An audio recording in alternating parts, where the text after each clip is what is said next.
तो दोस्तों एक और वीडियो में आपका स्वागत करता हूं। आज हम बात करने वाले एक ऐसे कंट्री के बारे में जहां पर हर एक जॉब सीकर्स जाने का सपना देखते हैं। और हो क्यों ना, इस देश में आपको ना सिर्फ सैलरी बल्कि आपका जो भी सपने हो उस सपने को पूरा करती है। और ये देश है माल्टा।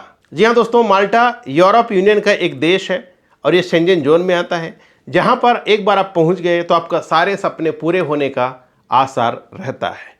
और यही वजह है कि यहाँ पर हर एक जॉब सीकर्स जो विदेश में काम करना चाहता है उनका पहले पसंद माल्टा उभर करके आता है। अब आज मैं आपको बताने वाला हूँ कि माल्टा में क्या क्या नया वैकेंसीज आया हुआ है 2026 में और कैसे आप ये सारे जॉब में अप्लाई कर सकते हैं, क्या सैलरी मिल पाएगा आपको और क्या फैसिलिटीज कंपनी आपको मुहैया कराएगी। साथ ही साथ जब आप सोचेंगे कि मुझे माल्टा जाना है तो प्रोसेस क्या होगा, क्या डॉक्यूमेंट्स चाहिए और कैसे आप अपने सपने को पूरा कर सकते हैं। तो इन तमाम चीज़ों के बारे में आज हम विस्तार से जानेंगे इस वीडियो के माध्यम से। अगर आप भी एक जॉब सीकर हैं और माल्टा जाने का सोच रहे हैं तो वीडियो में अंत तक बने रहें। वीडियो अच्छा लगे तो लाइक करें, कमेंट करें, दोस्तों को शेयर भी जरूर करें। नमस्कार, मैं हूं अशोक कुमार साहू, करियर कोच, और आप देख रहे हैं अपना पसंदीदा यूट्यूब चैनल लावण्य ग्लोबल करियर प्लानर यूट्यूब पर। शुरू करते हैं। दोस्तों आज जो भी इस जॉब के बारे में जिक्र करने जा रहा हूं या बताने जा रहा हूं, ये सारे jobs hospitality and tourism management से बिलोंग करता है।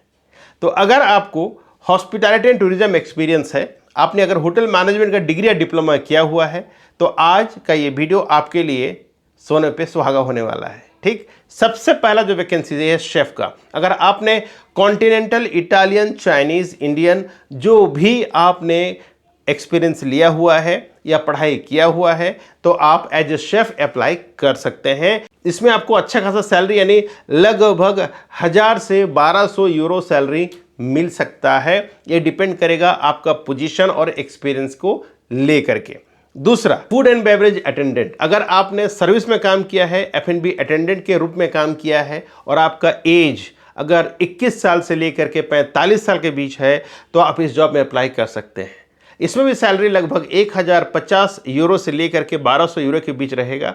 इसके अलावा जो फैसिलिटीज़ है मैं बाद में बात करूंगा, क्या क्या फैसिलिटीज़ आपको दे सकता है कंपनी, उसके बारे में बाद में बात करेंगे। जो तीसरा वैकेंसीज है वो है हाउस कीपिंग अटेंडेंट। अगर आपने हाउस कीपिंग में काम किया हुआ है, आपने होटल मैनेजमेंट डिग्री या डिप्लोमा किया हुआ है, लगभग 2-3 साल का एक्सपीरियंस है, तो आप as a housekeeping attendant भी जो अप्लाई कर सकते हैं। हाउस कीपिंग अटेंडेंट का जो सैलरी है ये भी लगभग 1050 यूरो से लेकर के 1200 यूरो जो है आपका सैलरी होने वाला है। जो नेक्स्ट जॉब है दोस्तों ये है बारटेंडर। अगर आपने बारटेंडर का कोर्स किया है या फिर आपने होटल मैनेजमेंट डिप्लोमा या डिग्री किया हुआ है और आपका थोड़ा बहुत एक्सपीरियंस है बार के अंदर और आपको काम आता है कॉकटेल, मॉकटेल, वाइन सर्विंग का अगर आइडियाज़ हैं आपको, तो आप एज ए बारटेंडर जो अप्लाई कर सकते हैं। सैलरी इसमें 1100 यूरो से लेकर के 1400 यूरो के बीच रहेगा आपका सैलरी। इसमें भी आपको बहुत सारे फैसिलिटीज़ आपको कंपनी दे सकती है। मैं तमाम फैसिलिटीज़ के बारे में ही बताने वाला हूँ, लेकिन इसके अलावा एक और जॉब है जो है F&B सुपरवाइजर का।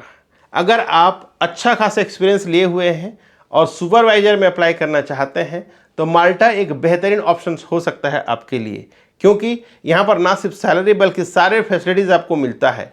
और जो सैलरी मैं आपको बता रहा हूँ ये इंडिया में जो आप काम करते हैं जो सैलरी लेते हैं उससे लगभग 3 से 4 गुना ज़्यादा होता है। साथ ही साथ जो वीज़ा आपको मिलने वाला है वो D कैटेगरी वीज़ा मिलने वाला है। तो कहीं ना कहीं ये जो वीज़ा आपको मिल जाता है तो आप तमाम जो भी यूरोपियन यूनियन में कंट्रीज आते हैं 29 कंट्री, उन तमाम 29 कंट्री को आप विजिट कर सकते हैं। तो है ना एक अच्छा डील। इसके अलावा मैं बता दूं फैसिलिटीज़ क्या क्या मिलेगी। तो आपके लिए फूडिंग बाय कंपनी, ट्रांसपोर्टेशन नहीं देता है कंपनी, एकोमोडेशन कंपनी प्रोवाइड नहीं करती है, लेकिन हाँ 8 घंटे का ड्यूटी होता है। 8 घंटे के अलावा जितना भी आप काम करेंगे वो OT काउंट होता है। टैक्सेस जो है कंपनी पे करती है आपके बिहाफ में। तो मैं जो भी सैलरी बता रहा हूँ इट्स नेट सैलरी, ठीक है, ग्रॉस नहीं है, ये नेट सैलरी, यानी इतना आपको हैंड में आएगा ही आएगा। इसके अलावा अगर आप अच्छा एम्प्लॉयज़ हैं तो आपको टिप्स मिल जाता है। कंपनी मैक्सिमम कंपनी क्या करती है सर्विस चार्ज भी देती है, लेकिन ये भी डिपेंड करेगा कि आपका जो प्रोफाइल है कौन सा ब्रांड में जा रहा है, तो उस हिसाब से आपको सर्विस चार्ज भी मिलता है। ओवर टाइम तो आपको मिलना ही मिलना है, दिन में 3 या 4 घंटा। ये आपके ऊपर डिपेंड करेगा कि आप कितना ओवर टाइम करना चाहते हैं। तो अगर आपने ओवर टाइम किया पर डे तो कहीं ना कहीं आपका सैलरी लगभग 2000 तक पहुंच सकता है, 2000 यूरो तक पहुंच सकता है। और 2000 का मतलब होता है लगभग 2,10,000 से 12,000 रुपया इंडियन रुपये में। तो समझ जाइए, अगर आपको खुद का एकोमोडेशंस का भी देना पड़ता है फिर भी आप अच्छा खासा इनकम कर सकते हैं, अच्छा खासा सेविंग कर सकते हैं। बात कर लेते हैं डॉक्यूमेंट्स का कि क्या क्या डॉक्यूमेंट्स की रिक्वायरमेंट है। तो डॉक्यूमेंट में देखिए, सबसे पहला क्वेश्चन होना चाहिए Europass CV and cover letter. ये बहुत ही जरूरी है, बिना Europass CV and cover letter का आपका प्रोफाइल को एक्सेप्ट ही नहीं किया जाता।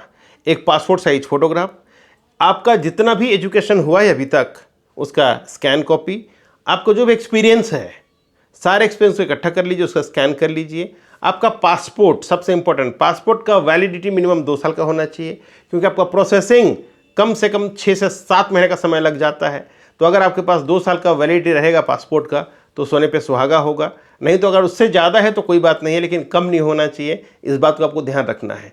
ठीक है, अब इतना सारा डॉक्यूमेंट अगर हो जाता है फिर आप अप्लाई करने के लिए रेडी हो जाते हैं। एक बार जब अप्लाई करते हैं फिर मैं आपको हेल्प करता हूं मॉक टेस्ट के लिए कि कैसा इंटरव्यूज़ होता है, क्या क्या क्वेश्चंस पूछा जाता है, कैसे आपको तैयारी करना है, कैसे आपको इंटरव्यूज़ देना है, इंटरव्यू के दौरान आपको कैसे बैठना है, कैसे आंसर देना है, इन तमाम जो भी प्रोसेस होता है इसके लिए मैं आपको मॉक टेस्ट भी देता हूँ।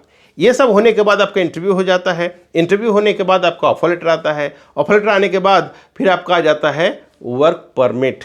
वर्क परमिट आने के बाद फिर आपको वीएफएस ग्लोबल में जा करके सारे डॉक्यूमेंट आपको सबमिशन करना होता है, फिर आपका वीज़ा आता है। लेकिन एक चीज़ और आपको ध्यान रखना है, माल्टा में जो अप्लाई करने के लिए आपको असेसमेंट भी करना है, स्किल टेस्ट होता है, स्किल टेस्ट पास करना पड़ता है। लेकिन स्किल टेस्ट उतना ज़्यादा हार्ड नहीं होता है जितना लोग हाइप बना रखे हैं कि बहुत ज़्यादा हार्ड है, तो ऐसा कुछ भी नहीं है। इसके लिए भी मैं आपको गाइड करता हूँ, मैं बताता हूँ कि कैसे आपको एग्ज़ाम देना है, कैसे आप क्लियर कर सकते हैं।